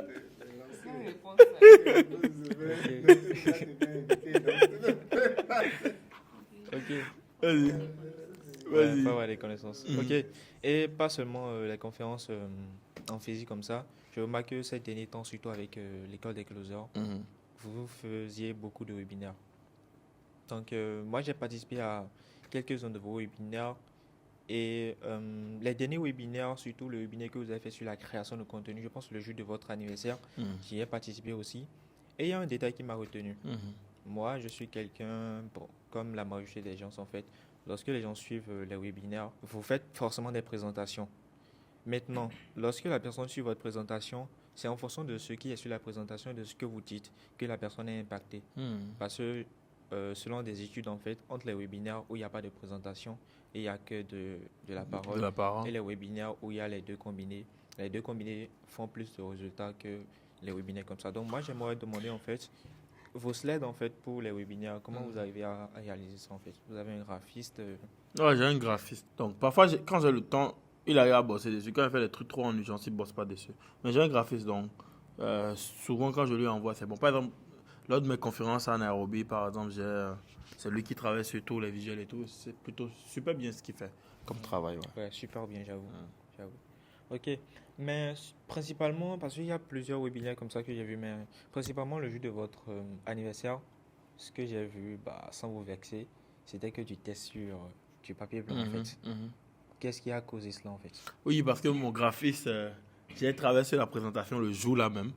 Et j'ai fini la présentation. Le live était à 19h ou 20h. J'ai fini la présentation genre 18h30, 45 quoi. Okay. Donc il n'a pas eu le temps de bosser sur le visuel et tout. Ouais. Ok. Et pour être un peu plus curieux en termes de résultats, est-ce que ce petit détail a influencé? Je ne sais pas. Je me rappelle pas, ça fait tellement longtemps. Mon anniversaire c'est en juin. Juin, juillet, août, septembre, octobre. Ça fait 5 mois. Je ne me rappelle pas. Maintenant, est-ce que je peux savoir si ça a influencé ou pas? Je ne sais pas. Je ne peux pas savoir. Ouais. Ok. Moi, je pense que ça a influencé un peu. Parce que d'habitude, vu que moi, je participe au webinaire, je lis les commentaires, en fait. Donc, je veux vous assurer que de ce jour-là, en fait, il y a certaines personnes qui disent, je ne vois pas très bien ce qu'il y a sur l'écran, vous voyez. Pas forcément pas forcément parce qu'ils ont des problèmes d'écran, mais il y a des personnes, en fait, qui disent, j'arrive pas à voir ce qui est sur l'écran. Et là, même si c'est une seule personne, c'est un potentiel client que vous perdez comme ça, vous voyez. Donc, vous avez un graphiste, c'est très bien, il fait de très bons travaux. Mais en fait, comment ça se passe lorsque vous voulez lui confier des présentations comme ça? Je finis le contenu, je lui envoie, il retravaille, mais on envoie, c'est fini. Ok, le contenu, d'accord. Ça vous prend assez de temps, c'est ça? Pour faire quoi? Le contenu. Bon, le contenu, c'est moi-même qui l'écris souvent en fonction du message que je veux passer. Hein. Et donc, par exemple, pour les présentations à Nairobi, ça vous prend en moyenne combien d'heures ou bien combien de jours? L'écriture? Ouais, l'écriture du contenu. Encore une fois, ça dépend. Par exemple, Nairobi, j'ai pris lundi, mardi, mercredi pour travailler sur ça en soirée. Ça prend du temps. Ça prend du temps. Surtout si je veux faire quelque chose de bien, ça prend du temps. 2 heures, 3 heures? Hein? 2 heures, 3 heures? Oui, plus même parfois. Ok. C'est pas ennuyant? Ah non, mais on me paye pour ça, c'est pas ennuyant. Ouais, mais le fait en fait de consacrer assez d'heures comme ça pour un truc. Je suis obligé parce que je vais avoir de l'impact. Je sais que c'est une présentation qui peut ramener, en termes de chiffre d'affaires, 30, 40, 50 millions à mon entreprise. Parce qu'il y a des clients qui peuvent payer plusieurs millions là. Et si j'en close 5, 6, 7, 8, 9, 10, ça peut faire pas mal de chiffre d'affaires en retour. Tu vois? Voilà. Donc, je sais qu'il faut, il faut nécessairement avoir ça, quoi. Je sais qu'il faut nécessairement faire ce travail-là. En parlant même de ça, quand j'ai fini, par exemple, quand j'ai fini la présentation, il y a tellement de personnes qui voulaient travailler avec moi. Et en fait, je ne peux pas discuter avec tout le monde. Et il y a des gens qui m'ont remis le cadre, etc. Il fallait le contacter et tout. Si j'étais avec 2 closers, ma vie aurait été simple. Oui, parce que c'est ce que Eman fait, par exemple, maintenant. Ça, c'est, entre parenthèses, c'est ce qu'il fait, par exemple. Généralement, quand il finit les trucs, les gens qui manifestent un intérêt pour leur accompagnement, après les workshops, il y a directement les commerciaux dans la salle qui s'occupent d'eux. Donc, je donne un exemple. Moi, je finis le workshop, tout le monde veut me parler. Les gens sont là et tout, etc. OK. Alid est à côté de moi. Aurel, non, c'est ça, non? Et à côté de moi. Tu es à côté de moi. Quand la personne vient, on est en train de parler, vous êtes là, vous écoutez. La personne parle là, je dis oui, bien sûr, on peut le faire et tout. Bon, je te mets en contact avec Melchior et tout, qui va prendre le truc avec toi. On va essayer, dès qu'on arrive à Cotonou, à planifier le rendez-vous et tout ça. C'est bon? Ok, cool. Moi, j'ai oublié ça. Toi, tu fais le suivi jusqu'au closing. Je parle avec telle autre entreprise. Ah ouais, non, oui, bien sûr. Ah, ok, là, ok. Je te laisse, Alida qui fait. Bah. Et en fait, genre, chacun a son client, son dit. Et dès qu'on arrive à Cotonou, il crée une pipeline, il suit. Il fait les roulants jusqu'à la fin. Moi, généralement, quand je rentre comme ça, je vais faire 2-3 rendez-vous, c'est peut-être une quinzaine. Et c'est fini. Parce que je ne peux pas suivre tout. Tu vois? Ça aussi, donc, oui, là, c'est un très gros truc qui aurait été intéressant. Mais voilà, donc généralement, les présentations, ça se passe bien, quoi. Ok. Et donc, je sais pas, les prochains mois, disons même les prochaines années, c'est vous-même qui allez tout le temps consacrer, je sais pas, plus de 3 heures, plusieurs fois comme ça pour vos présentations? Ou vous pensez peut-être à déléguer cette personne? Ça va être compliqué de déléguer. Okay. Ça va être compliqué de déléguer parce que le contenu de la présentation, c'est pas ChatGPT de ne pas l'écrire. Et je ne vais pas le confier à quelqu'un qui a moins d'expérience. Même quelqu'un qui a assez d'expérience ne va pas forcément savoir comment communiquer à cette audience-là. Okay. Pour dire que, par exemple, même moi, je continue d'apprendre comment communiquer à cette audience. Par exemple, quand j'ai fini ma présentation, j'ai dû la faire valider par 2 personnes de l'équipe de HNC qui ont une très bonne connaissance du public B2B. Et ces gens-là m'ont dit, ah non, ça corrige. Là, tu le fais de la lèche. Ensuite, ici, là, c'est trop... Tu vois, ils m'ont fait des feedbacks sur de petits détails que moi, je n'aurais pas vus. Okay. Et que j'ai dû corriger. Mais imagine, je délègue ça. Et c'est le nombre d'erreurs est multiplié par 20, quoi. Ouais. Et le nombre d'opportunités est divisé par 20 aussi. Tu vois? Donc, ce n'est pas quelque chose que je peux déléguer. Le seul truc que je peux déléguer, c'est la réalisation du design et tout. Et j'ai dit à quelqu'un qui s'en occupe très bien. Ok, super. Et c'est aussi très bien. Mais aujourd'hui, en fait, vous avez vraiment d'occupation, vous-même vous le savez. Et donc, en fait, si peut-être, en fait, au lieu de consacrer, je sais pas, 5 heures de temps à faire la même chose sur peut-être 3 jours, vous avez peut-être, en fait, une personne qui, en fonction des anciennes présentations que vous avez faites, parlons des présentations en physique ou des conférences comme ça, si vous aviez une personne, en fait, qui, en fonction de ces présentations-là, est entraînée à votre manière de communiquer, et voilà, qui a entraîné aussi voilà, aux expériences que vous avez en fait à chaque fois que vous faites des présentations comme ça, et qui sur ces 5 heures là, par exemple, vous aide à peut-être faire une ébauche, et que votre seul travail serait d'améliorer cela, et que cette personne prend aussi en fait ce que vous avez amélioré, et peut-être prend les feedbacks des personnes comme les gens de HNC dont vous avez parlé. Est-ce que vous ne pensez pas que cela vous allégerait la tâche? C'est possible. Mais par exemple, je pense que c'est un travail que mon assistante peut faire facilement. Okay. C'est possible. Mais est-ce qu'elle le fait actuellement? Non, elle ne le fait pas encore actuellement parce que je ne l'ai pas confié. Okay. Et bien, c'est très sensible parce que je me dis, c'est un truc où le confier à quelqu'un va me faire certainement perdre plus de temps que le faire moi-même. Banalement. Parce que quand je le fais moi-même, je sais où je vais, je sais ce que je veux dire, je sais ce que je dois dire à cette audience. J'ai tellement de contexte et de détails que quand je commence pas à écrire, si moi, ça me prend 24 heures de travail, la personne qui n'a pas tous ces contextes-là, si je ne prends pas au moins 2, 3, 4 heures pour lui expliquer le contexte, mais même si je fais ça, en fait, ça lui prend peut-être 48 heures pour le faire. Oui. En fait, genre, c'est un travail, c'est comme si tu dis que, OK, créer le contenu de la formation de l'école des closers, je peux le déléguer à quelqu'un. Je ne vais pas le déléguer à quelqu'un. C'est là que la valeur se crée. Tu vois, je ne suis pas le délégué à quelqu'un. Actuellement, on est en train de faire une formation avec M. Eman, c'est pourquoi il était venu hier, avant-hier. Il ne peut pas déléguer le contenu de la formation à quelqu'un de son équipe. Non, parce qu'il peut déléguer tout le reste sauf ça. Parce que la vraie valeur est là. C'est lui qui a l'expérience business. C'est lui qui est le chef d'entreprise. C'est lui qui a une boîte qui génère plusieurs milliards, dizaines de milliards. Ce n'est pas forcément ses collaborateurs. Donc, il a une vue du sujet que ses collaborateurs n'ont pas et n'auront jamais à cause de sa position dans l'organisation. Tu vois un peu? Donc, c'est difficile pour les collaborateurs de donner du contexte et de la valeur à comment est-ce que lui peut donner de la valeur. C'est difficile. C'est très difficile. Donc, je ne vois pas quoi ça dit. En fait, par exemple, maintenant, ce truc, je ne pourrais même pas le confier à Juste. Je ne pourrais même pas lui confier ça. Parce que, oui, savoir closer, c'est autre chose. Savoir vendre le closing, c'est autre chose. Savoir vendre le closing à une audience corporate, c'est toute autre chose. Savoir le vendre à des banques, mais c'est des trucs compliqués. Et encore une fois, comme je te dis, en fait, c'est pas... Moi, c'est quoi? C'est ma 4e conférence. J'ai commencé par avoir les premières conférences, c'était bien, les gens applaudissaient et tout. Mais genre, le niveau où j'ai vraiment eu genre mode stand ovation, où voilà, là, tout le monde voulait vraiment travailler avec moi et tout. Et c'est genre en Nairobi. Mais avant ça, j'avais fait Cape Town, j'avais fait Abidjan, j'avais fait Cotonou, j'avais fait 3 conférences avant ça. C'était bien, c'était assez bien, très bien, excellent. Mais imagine, j'avais délégué. J'aurais même jamais pu faire ce parcours-là. Parce que j'aurais jamais su ce qu'il manque pour atteindre l'excellence. Donc, c'est très compliqué de déléguer ce truc. Très, très compliqué. Genre, je peux tout déléguer. Tout. Correction des fautes, je délègue. Mise en place, mise en forme, je délègue. Tout. C'est-à-dire, même la présentation, même peut-être même encore, je peux délivrer. Je peux déléguer. Donc, je peux faire le truc et juste quelqu'un avec de l'expérience comme juste, il peut présenter. Excuse-moi, s'il a le contenu. Mais le contenu, ça, c'est le plus compliqué. C'est vraiment le plus compliqué. C'est comme si tu me dis, OK, je veux faire une mise à jour. Attends, toi, tu as vu la version de l'école des closers que tu as pris au tout début, ou c'est juste un écran qui était enregistré? Ouais. Ah, Screen record. Screen record. Ouais. Tu as vu la nouvelle version? Insane. Hein? Insane. Ouais. Ouais. OK, maintenant, imagine que je confie ça à quelqu'un. C'est vrai. Donc, c'est difficile. OK.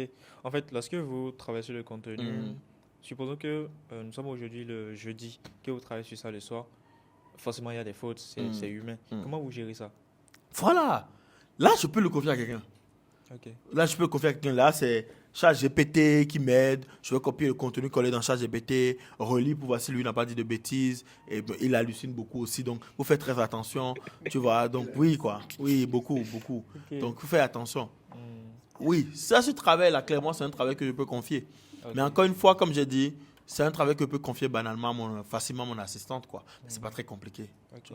Vous pouvez lui confier ça, mais en fait, moi, ma question est pourquoi elle ne le fait pas pour le moment, en fait? Parce que je ne l'ai jamais confié. Je ne l'ai pas montré. Et puis, genre, souvent, je suis occupé à faire ça, à finir. Parce que je ne suis pas... C'est juste ça. Je ne sais pas que je ne peux pas le faire.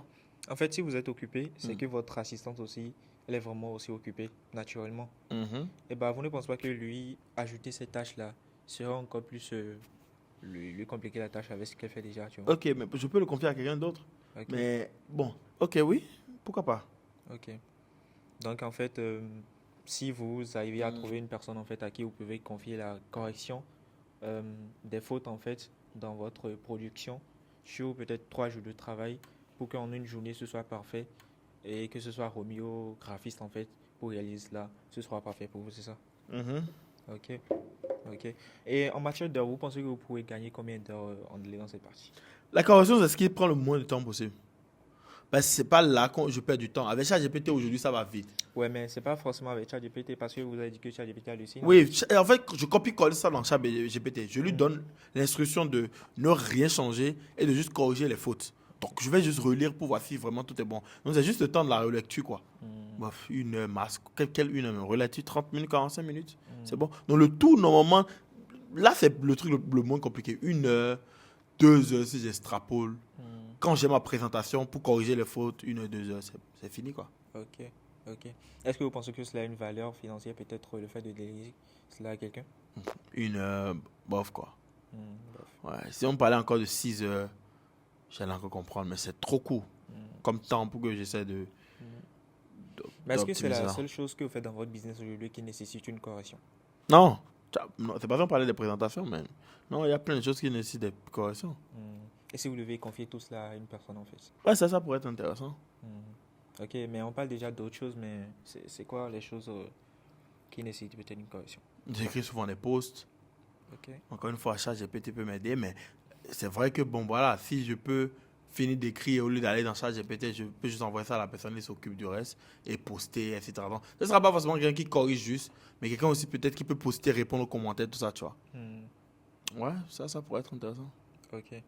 Donc là, on est sur 2 leviers.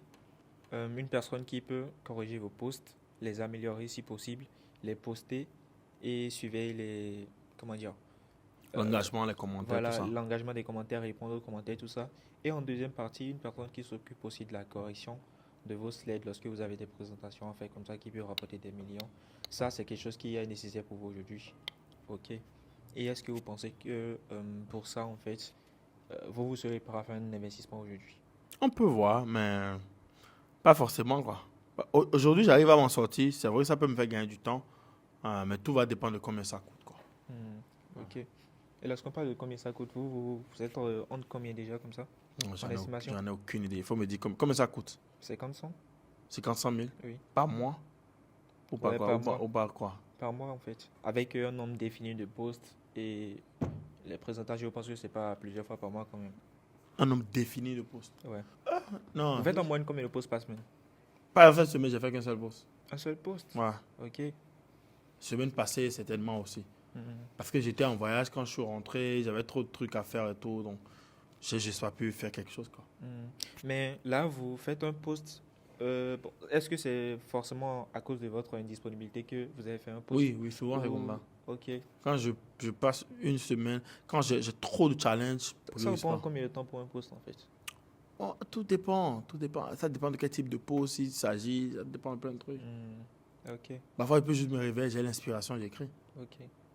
Et est-ce que vous pensez que c'est bien pour votre image actuellement, votre présence sur les réseaux, de juste poster un seul contenu par Ah ouais, parfois c'est bien.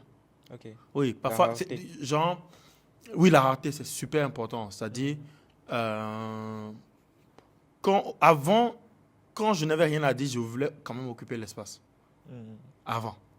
Mais aujourd'hui, j'ai compris quand on n'a rien à dire, il faut se taire. Ça n'a aucun intérêt de parler tout le temps. Quand tu n'as rien à dire, il faut te taire. Donc, quand je suis occupé à gérer mon business, à régler les problèmes, payer des factures, faire rentrer de l'argent, et je vois que poster n'a aucun intérêt économique pour moi, je peux faire 1-2 semaines sans poster. Je m'en fous. Quand je reviens, c'est que, OK, il y a quelque chose à dire. Donc, parce que j'ai appris à comprendre et à connaître que je ne suis pas un influenceur, je suis un entrepreneur. Donc, si parfois, mes contenus n'ont pas un impact direct sur le business, ce n'est pas la période où ça peut servir le business, ça reste en stand-by. Et au contraire, le fait que ça reste en stand-by, ça me rend encore plus rare. Et ça fait que quand je reviens, ils se disent « Ah ouais, c'est pas un gars qui nous ennuie dans notre feed d'actualité tous les jours, qu'on regarde tous les jours et tout et tout. » Par exemple, j'ai arrêté de poster sur TikTok pendant plusieurs jours. Je suis revenu aujourd'hui, j'ai fait un petit post là, j'ai dit « Ah, ça fait 2 semaines, je n'ai pas posté, les gens commencent par liker, blablabla. » Parce que ça fait un moment que j'ai rien fait. Donc, parfois, je ne vais pas dire que c'est stratégique, mais je ne me force plus à poster, quoi. Genre, il n'y a plus ce truc. J'ai plus une audience où il me faut une certaine fréquence pour garder l'audience. L'audience est déjà là. Ouais. Donc, aujourd'hui, sur Facebook, je ne fais plus de posts à moins de 100 000 vues. Tous les posts que je fais, c'est au moins 100 000 vues. Donc, même quand c'est juste un petit statut, le statut de la dernière fois, là, ça fait genre 200 000 vues. Comme ça. Même quand c'est juste un petit truc qui a l'air de rien, sur Facebook, ça touche plein de gens. Tu vois. Donc, pourquoi occuper l'espace si je sais que mes contenus vont toucher plein de gens?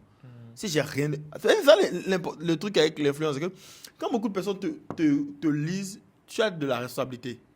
Ok, j'ai rien à dire, je viens, je raconte des sottises. Ok. Juste parce que je veux pas ne pas poster pendant 2 jours. Je casse les oreilles des gens. Ok, Je veux pas ça. d'accord. Ok, donc quand même, minimum par semaine, si je comprends bien, en fait, minimum un post par semaine. Non, c'est comme tu l'as dit. Ok. Il peut arriver 2 semaines, j'ai rien fait. Ok. Donc en fait, si on devait considérer un nombre de posts par mois, minimum, vous êtes à combien? J'ai l'impression que tu me comprends pas. Ouais, je vous C'est- comprends, en genre, fait. le minimum de posts, je veux pas dire minimum. Il peut arriver un mois, il fait 100 posts sur Facebook, pas un seul. Hein. Ouais, mais en fonction de vos occupations, de votre agenda actuel. C'est ce que je te dis. Il peut arriver un mois sur Facebook, il fait 100 posts, un mois, il fait 4 posts. Ok, d'accord. Donc, supposons que sur les 3 prochains mois, vous avez quelqu'un quand même en fait qui corrige vos posts en fait, les posts que vous faites en fait, parce que ça dépend comme vous l'avez dit. Tous vos posts en fait, que vous faites 100 posts par semaine ou je sais pas 200 posts par mois, tout ça. Sur les 3 prochains mois, quelqu'un qui les corrige les posts et répond aux commentaires et en fait gère en fait les corrections de vos contenus pour vos présentations physiques. Vous pensez que c'est quelque chose de nécessaire pour vous aujourd'hui? Faudra voir. Je vois pas forcément la nécessité. Ben, je m'en sors sans ça. Ok. Mais est-ce que ça peut me faire gagner du temps? Faudra tester peut-être pour voir. Mais est-ce que je suis du bien à tester actuellement? Non, j'ai beaucoup d'urgence, beaucoup de priorités. Je peux pas. Peut-être en janvier, je peux tester. Ouais. Ok. Mais est-ce que c'est vraiment un test ou bien un gain de temps? Est-ce que je dis c'est un gain de temps, mais que pour le moment, forcément, je ne sens pas le besoin d'accélérer, de gagner. Ben, on parle de 1 heure, 2 heures, max 3 heures par semaine. Je ne sens pas le besoin maintenant d'optimiser pour ça, quoi. Là, c'est vraiment un besoin pas présent pour vous. En vrai. Pas urgent. Pas Présent, mais pas urgent. Ouais. Présent, mais pas urgent. Je passe. Tu passes, applaudissons pour lui. Mais j'aurais fermé l'appel. J'aurais pas fait, je passe. J'aurais clôturé l'appel en bonne et due forme. C'est pour ne plus Perdre du temps, je comprends, mais quand même, fallait le faire parce que ça montre que tu as quand même compris que, ok, voilà, tu es un professionnel, que dans ce cas-là, tu n'aurais pas pu forcément closer le truc et tout. J'ai vu, j'aurais pu, mais bon, c'était pas. En fait, le besoin C'était pas fort. Ouais. Ouais. Donc, pas vendre de la glace. Ouais, non. Et c'est ça, en fait. Il faut te retirer. C'est que si tu t'étais retiré plus tôt, je t'aurais accordé plus de valeur. C'est-à-dire, tu aurais pu dire, ok, je comprends. Bon, je ne vais pas vous faire perdre plus de temps. Je vois que c'est quelque chose que vous avez envie de faire, mais vous n'êtes pas encore dans la configuration où c'est très important, très urgent de le faire maintenant. En tout cas, mon contact, il est là. Vous savez comment me joindre. Le jour où vous êtes très régulier dans la création de contenu et vous avez juste envie d'écrire à quelqu'un comme vous écrivez sur votre numéro personnel sur WhatsApp, sachez que je suis là. Et vous pouvez m'écrire. Je pourrais m'occuper de corriger vos trucs, tout ça, et vous faire gagner un peu de temps. Tu disais l'approche du genre où tu veux proposer d'abord avant de pouvoir enrichir. Parce que vous nous avez enseigné au début que tu peux tester. Voilà. Tu vois, parce que le gars ne voit pas l'urgence. J'aime le fait que tu commences par avoir les bons réflexes. Tu as eu ça avec lui maintenant, tout à l'heure, avec le truc, l'ancrage sur le truc là. Et tu es en train d'avoir ça ici aussi. Je lui ai dit ça. Je l'ai dit et je lui ai donné la main, il n'a pas servi ça. Je lui ai dit, c'est un service que si je testais peut-être, que j'aurais peut-être plus mieux comprendre. Voilà. Et il n'a pas saisi ça. Il n'a pas saisi. Il n'a pas saisi. C'est avec ça que je voulais continuer, mais je me dis Parce que je me dis, quelqu'un qui va à des conférences quand même, il a certaines notoriétés. On ne voit pas vraiment ton importance. Mais si tu testes un mois et vois que, vraiment... Si tu m'avais proposé un test sur un mois, j'aurais signé et tu m'aurais closé à la fin. C'est au test, mais voilà. Comme l'objectif était de vendre... Ah oui, mais c'est de la vente. C'est de la vente. À la vente, tu m'aurais closé quand même. Mais pas sur un truc financier quand même. Non, mais tu m'aurais closé quand même parce qu'on aurait démarré un accompagnement. C'est mieux que je te dise, on se reparle en janvier. Tu vois, je te donne un exemple. J'ai envoyé une offre à un client la dernière fois. Ils ont mis 10 jours, ils m'ont répondu aujourd'hui. C'est des clients à qui je dois faire une formation pour les membres de leur entreprise au Bénin et au Sénégal. On était censé faire la formation en présentiel. Et quand j'ai envoyé l'offre, moi j'ai fait une offre packagée en général. Ils m'ont répondu aujourd'hui 10 jours après de longues réflexions pour me dire, ok, mais est-ce que en fait tu intègres, si par exemple on doit le faire en 2 cohortes, c'est-à-dire des gens qui sont au Bénin, tu les formes d'abord, et les gens qui sont au Sénégal, tu vas les former Après, comment tu nous fais la facturation? Est-ce que c'est le même agent ou c'est le double de l'argent? On est en début de collaboration avec le gars. Je ne vais jamais lui dire que c'est le double de l'argent. Jamais. Je vais lui dire, en temps normal, ça devrait être le double de l'argent parce que je me déplace, je refais la présentation, je réponds aux questions. OK. Mais je ne vais pas vous le faire le double de l'argent, je vais juste le faire au même montant. Et donc, on va supposer qu'on le fait pour les gens du Bénin, mais pour les gens du Sénégal, quand ils viennent, je vous l'offre. Donc, le gars, il se dit, OK, il n'a pas besoin de payer quelque chose. En plus, à part l'argent qu'il paye la première fois, et je viens, je délivre un maximum de valeur. Et je dis, ah bon, ouais. Et là, maintenant, après avoir délivré un maximum de valeur, maintenant, je le close sur la suite. Parce que là, maintenant, il se dit, OK, il va me faire ça aussi au Sénégal. Ah, c'est intéressant. Voilà. Maintenant, je peux lui dire, OK, parce que les gars vont venir en décembre. Je peux lui dire, si vous voulez qu'on le fasse au Sénégal en présentiel, on peut prendre un billet d'avion. Moi, je peux voir mon assistant. Ça coûte combien le billet d'avion pour aller au Sénégal actuellement? L'hébergement là-bas. OK. Je peux leur dire, OK, le billet d'avion, l'hébergement, tout ça au Sénégal, ça coûte X montant. Vous assurez la moitié, j'assure la moitié. Ou vous assurez 30%, j'assure 70%. Et les 70%, j'assure ça dans ma paye du Bénin. Et je vais te donner l'information en présentiel à vos gars au Sénégal. Tu vois? C'est-à-dire, en fait, on est en début de collaboration. Je veux lui apporter le maximum de valeur. Donc, supposons que fait, j'ai facturé 2 millions pour la formation. Et que le billet d'avion pour le Sénégal, ça coûte 400 000. L'hébergement, 2 jours, ça coûte 100 000 par jour, 150 000 par jour. Manger, tout ça. Je me dis que le voyage, ça coûte 800 000 pour 2 jours, 3 jours au Sénégal. Je dis, OK, j'ai facturé 8 millions. Disons 1 million. Le voyage, supposons, ça coûte 1 million avec déplacement, tout ce que tu veux et tout. Je vais facturer 2 millions. Lui s'attend que c'est 2 millions pour le premier service et 2 millions pour le deuxième service. D'abord, je dis non.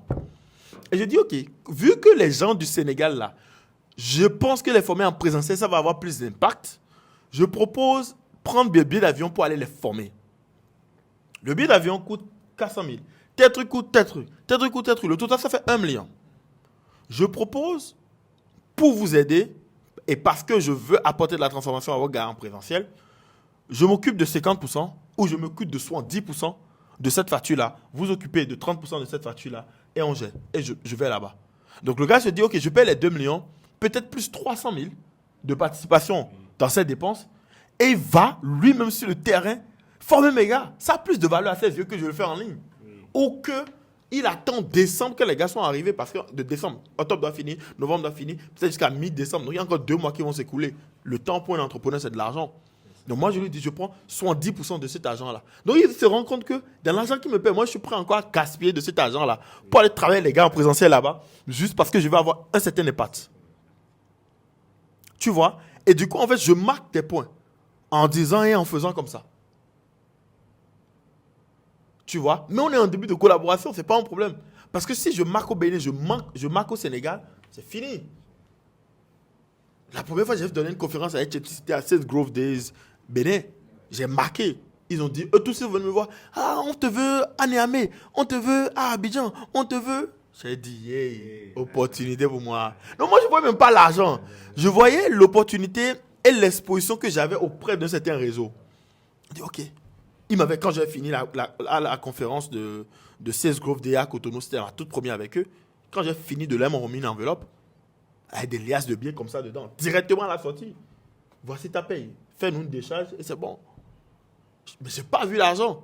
J'ai vu, OK, là, je viens de marquer les esprits et j'ai une série d'opportunités qui vont s'ouvrir. Après, Abidjan vient. Je marque les esprits à Abidjan. Quand j'ai marqué Abidjan, j'ai dit, c'est fini. Il y a fois, il ne peut plus se... Il monte dans la peau. Après, juste, à chaque truc seulement, on veut bénir. Même leurs clients commencent par leur réclamer ça. On veut bénir, on veut bénir, on veut bénir, on veut bénir. Tu vois? Mais pourtant, je suis le truc le plus... Si tu fais ça et tu te dis que non, tu veux gagner sur tout, non. Tu ne vas pas gagner sur tout. Par exemple, à Abidjan, quand on a fini, je n'ai pas demandé ma paye. Je dis, tant que mon billet est assuré, mon hébergement est assuré, non, c'est bon. C'est que c'est pas ça, ne finit pas à Abidjan. Ça. Ah, continue. Et c'est une relation. Et quand tu tisses la relation, c'est fini, tu gagnes. Et après, l'autre se sent aussi redevable envers toi. Il veut te rendre l'appareil en retour. Je donne un exemple. La formation qu'on est en train d'organiser avec M. Eman, il a refusé de prendre de l'argent. Quand on vend support de la studio là, la masterclass là, il m'a appelé dans son bureau. Il m'a dit, Béni, je ne vais pas toucher de là. Je ne vais pas toucher un franc de ça. J'ai dit, pourquoi? Il m'a dit, non, j'ai 10 000 façons de gagner de l'argent. C'est fort, hein? Faut, hein. Il me dit, j'ai 10 000 façons de gagner de l'argent. Donc, le gars m'a accordé son temps. Il m'a donné son image pour vendre. Il m'a accordé son temps. Il vient tous les jours pour enregistrer une formation que moi, je veux vendre. Et il ne veut pas y toucher de l'argent. Non, il n'y a pas un piège. C'est tout ce que moi, j'ai déjà fait par le passé. Oui. Maintenant aussi, et de rapport que tu arrives à établir avec la personne. Donc, à cause de moi, toutes les valeurs que je lui ai apportées, c'est ah non, vas-y. Si c'est toi, il me dit, si c'est toi, tu me dis anytime. Je dis, je veux qu'on fasse un webinaire. Il dit anytime. Mais les gens veulent payer fort pour le rencontrer. C'est pas possible.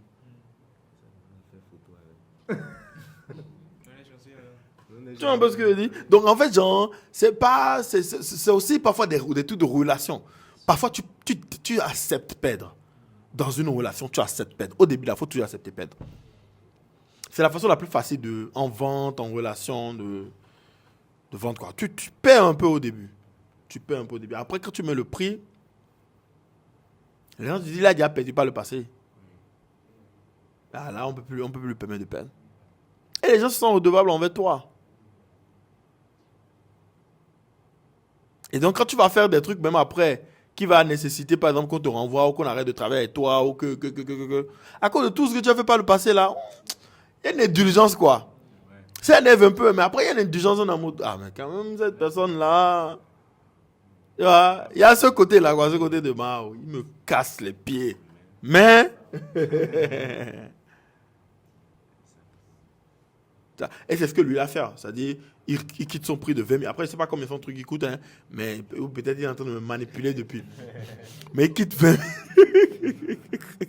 Il quitte 20 000 pour 15 000. À combien tu voulais vendre? 5,50. Tu vendais le truc là de base à combien? 5 000.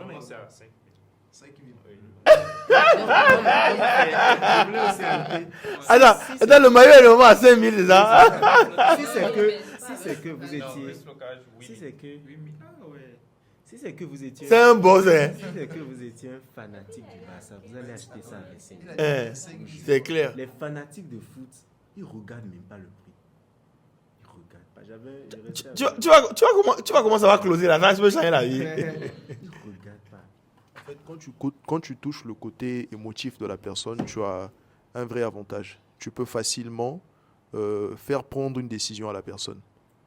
Bon, c'est pas de la manipulation, hein, c'est juste des astuces qu'on peut utiliser pour pouvoir emmener quelqu'un à faire des choses ou à prendre certaines décisions.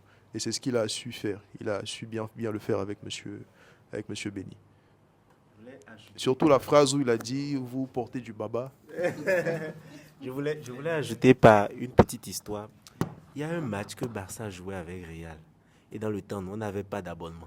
Donc on allait s'asseoir chez un imam qui supportait le Barça comme, je pense même qu'il risque même comme à la mort. Donc quand le Barça perd, quand nous on est supporter madrien, quand le Barça perd en même temps, il éteint sa télé. Donc tu dois comprendre que tu sors de la chambre. Donc c'est le moment, il me semble, le Real avait battu le Barça 3-0. J'ai commencé par crier. Je ne sais pas à quel moment. Lui, là, il ne s'aime pas. Hein. Mais le monsieur a tous les maillots, les pas. Tout. Je me dis, si tu C'est es un fanatique. Tu es un client comme ça, tu es riche. C'est plus facile avec ces gens-là. Oui, c'est plus facile. Bon, les amis, il y a des questions? On a fait le tour, hein? Hein? Moi, je reçois les paiements par Momo. Non, tu as gagné peut-être 10 000. On va te les envoyer, il n'y a pas de souci. Genre, pas besoin de changer grand chose, hein, pour la confiance en soi. Prenez mieux soin de vous. Ayez du résultat. Par exemple, le résultat, ça augmente la confiance en soi. Ouais. Ou bien, quand tu viens au début, tu ne closes aucune vente et tu commences par faire 1 million de ventes, 2 millions de ventes, tu te dis, moi-même, je peux générer 1 million. C'est ce que tu te dis? C'est ça. Oui. Ou bien, Oui, exactement. quand tu viens en formation et on te dit que, non, franchement, que tu es brillant, que tu es bien et tout, c'est comme quand tu vas à l'école, tu as 18. C'est ça. Ça booste ta confiance en toi. Tu as déjà vu un premier de classe qui n'a pas confiance en lui? Ça existe. Tu peux être premier de classe et ne pas avoir confiance en toi. Oui, tu te sens forcément. Parce que tout le monde te dit que tu es bien. Donc, c'est les résultats. D'abord, les résultats, encore ça prend du temps. Mais d'abord, comment vous vous comportez. La gym, le sport, s'il vous plaît. Ça booste la confiance en soi.